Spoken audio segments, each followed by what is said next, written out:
Hello, this is James Ciampaglia here to talk to you about the Eastern State Penitentiary. For my multidisciplinary project, I decided to do sites in Philadelphia, and then from there I chose to do Eastern State Penitentiary as my site. So sit back and enjoy.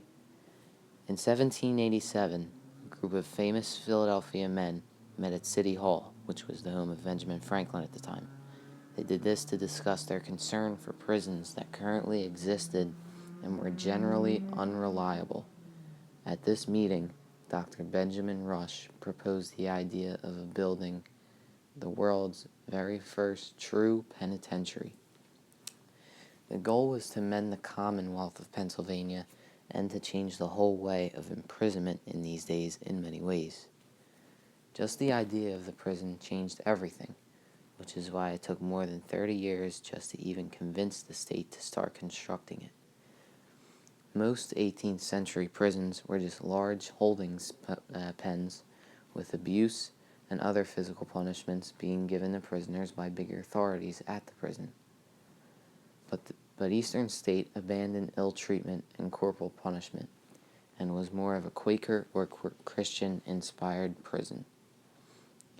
It opened in 1829 and was one of the most expensive buildings in America and the most famous of its time. The penitentiary did not physically punish, but punished spiritually. They were to sit in silence and basically think about what they have done and let it drive them crazy, which did work. To prevent any distractions or even communications between the prisoners and anyone else, prisoners were hooded and held by guards while outside of their cell at all times. Prisoners were punished by being exposed in silence of the thoughts of their horrible crimes. They thought that this was genuinely penitent enough, in their words, hence the new word, penitentiary. Eastern State cell blocks still represent America's first modern building, thanks to architect John Haviland. The layout is 7 cell block buildings surrounded by a small surveillance hub controlling spotlights all around and watching closely for unguarded and or unhooded inmates. All of this inside a huge medieval-looking Gothic exterior, or wall you could say. The wall itself is 10 feet high and 3 feet wide. Wow, imagine trying to climb over that thing. But behind this intimidating exterior was actually church-like architecture, hinting back to how the site itself is Christian-inspired. Each private cell in all cell block buildings had central heat, running water, a flushing toilet, and a skylight. And I'll come back to the skylight. But even the White House wasn't as advanced as Eastern State was in these days. President Andrew Jackson, who was in office at the time, had to deal with no running water, heat through burning coals, and many other disgusting treatments in the White House. Imagine that. Now getting back to the skylight. The skylight goes back to Eastern State's spiritual punishment method. The skylight resembled the eye of God, as they said, and that it was always watching them and making them feel so embarrassed in a way that made them feel bad for their own wrongdoings or crimes. Inmates were also forced to do honest work while inside their cells. This another Christian-inspired punishment, which included shoemaking and weaving of some sort, I'm not sure. In the 1830s and 1840s, delegates and architects all flocked to the city of Philadelphia just to try and even see this behemoth. Some even studied the architecture of it. Some judged that the penitentiary was too harsh for the prisoners, cell condition-wise. Others, like Charles Dickens, a great novelist and critic, disagreed and thought it was the perfect punishment for prisoners while still being a good environment. He expressed this through a critique article he wrote for Eastern State. Eventually, the Pennsylvania system, or Quaker system, was abandoned in 1913 by most prisons around the world. Eastern State was said to then mend the system after this by abandoning it too, or just fixing it.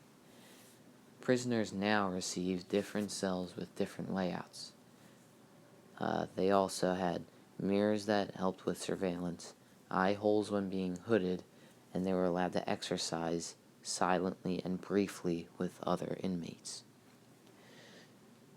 The penitentiary also started its own baseball league within the whole complex, and with that, a newspaper called The Umpire, which is self-explanatory, talked about all the scores for the games and how they went. But unfortunately, this was all during Eastern State's final stretch of life, or business. Over the years, after the Pennsylvania system was abandoned, the penitentiary kept being modified and trying to stay alive and savvy with the new systems of punishment and new prisons. But in 1929, Al Capone was arrested in Philadelphia for being charged with a firearm and was sent to Eastern State while being sentenced a year, where he actually had a pretty comfortable visit in a furnished cell at that. This was sort of a wake-up call for the penitentiary. The last modification to the prison was Cell Block 15, or Death Row as they called it. Along with this were electronic modifications, such as new cell block material, cells without light, windows, or plumbing, and this was the new way of punishment for solitary confinement. They also started corporal punishment again, which was truly abandoning the Quaker system. By the 1960s, the prison was in need of some costly repairs that no one could pay for. So because of this, in 1971, the penitentiary was shut down by the Commonwealth of Pennsylvania. This was 142 years after its prisoner Charles Williams was admitted as prisoner number 1 at the penitentiary.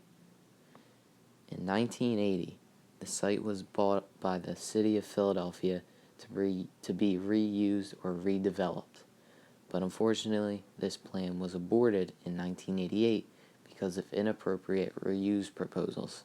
I'm not sure what that means or what they tried to do with it in those 8 years, but it didn't sound right. In 1994, tours began at the site. In 1997, a 20-year contract regarding the continuum of these tours was composed. So that would stop at 2017, and then most likely, since the penitentiary is still doing good today, they would make a new contract. But in 2001, this agreement was also taken over again, but this time by Eastern State Penitentiary Historic Site Incorporated. Who knew that actually existed?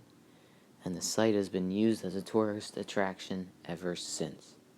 These attractions consist of a regular tour of the worn-down interior and the interestingly freaky exterior with a gift shop, or the famous Terror Behind the Walls exhibit in the fall near Halloween that gives nightmares instead of treats to some. So think about taking a trip over. Who knows, it could be fun. Thank you for listening. This is James Ciampaglia about Eastern State Penitentiary. Thank you. I hope it was a good presentation.